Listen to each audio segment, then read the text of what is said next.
du coup, quel bénéfice va cette vous question. apporter le fait que le Forum social mondial, ça va se développer ici? C'est une question très importante pour l'ensemble de la société civile, à savoir la situation avant la Révolution. C'est parce que nous ne possédons pas d'une expérience énorme professionnelle concernant l'engagement, concernant la formation, concernant les stages et même l'esprit d'organisation. Donc, l'organisation du Forum social mondial en Tunisie 2013, ça va représenter une occasion très importante pour la société civile tunisienne pour avoir plus de contacts et plus de réseaux partout dans le monde, avoir des expériences professionnelles dans tous les domaines. On compte aussi sur la participation de nos camarades internationaux de partout du monde pour créer certains réseaux avec l'ensemble de la société civile pour se bénéficier et échanger quand même l'ensemble de l'expérience. C'est parce que quand même l'expérience tunisienne, elle a une énorme expérience, à savoir la révolution tunisienne qui a été déclarée le mois de décembre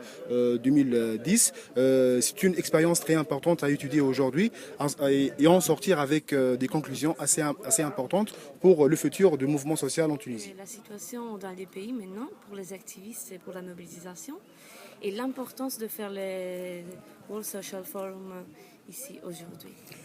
Bon, donc l'événement majeur qu'on peut étudier en Tunisie, c'est la révolution du 14 janvier, à savoir les causes directes des problèmes économiques, des problèmes sociaux.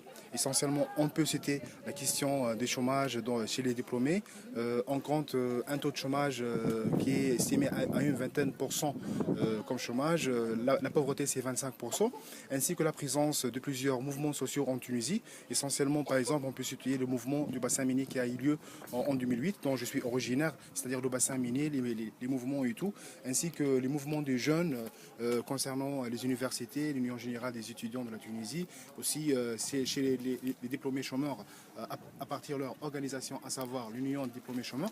Donc on peut dire que le slogan majeur de la révolution tunisienne était en rapport avec les questions économiques et sociales que toute la société civile tunisienne est engagée à faire à proposer des solutions ou des alternatives. Donc, la présence du Forum social mondial en Tunisie 2013, c'est très important, à savoir la présence des mouvements sociaux ainsi que la révolution tunisienne qui a eu lieu. Donc, c'était la proposition d'organiser le Forum social mondial soit en Égypte ou soit en Tunisie, à savoir l'émergence des processus révolutionnaires, l'émergence de plusieurs mouvements sociaux. Voilà.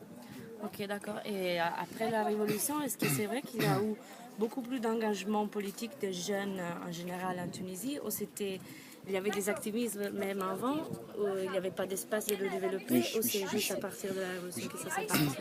Pour répondre à cette question, il faut tout d'abord faire une comparaison concernant l'engagement des jeunes avant la Révolution et après la Révolution. Avant la Révolution, l'organisation des jeunes en ce qui concerne le militantisme, bien sûr, il y avait des organisations, des associations traditionnelles dont se trouvait la majorité des jeunes tunisiens, l'Union générale des étudiants de la Tunisie et l'Union des diplômés chômeurs. Vous savez quand même le contexte de la dictature à l'époque, l'interdiction, les questions de la démocratie, les questions même d'avoir l'autorisation de faire une organisation. Donc la situation, elle a été très complexée et très difficile. Après la Révolution, on a eu une certaine marge de liberté, une certaine marge de démocratie et de droits de l'homme. Donc, on peut quand même faire des statistiques. Le nombre de partis politiques après la Révolution, par exemple, durant les élections du 23 octobre, on compte plus qu'une centaine de partis politiques en Tunisie, alors que le nombre d'associations tunisiennes, ils sont estimés à 14 000 associations. Mais la question de l'engagement de la jeunesse tunisienne vis-à-vis les partis politique et la situation des jeunes essentiellement dans les quartiers populaires, c'est que la majorité de ces partis, je parle des partis de la gauche ou de l'extrême gauche, ils n'arrivent pas de façon efficace à arriver à ces jeunes là-bas situés dans les quartiers populaires avec les problèmes, le chômage, la discrimination, la marginalisation, la consommation de la drogue, les activités culturelles et tout.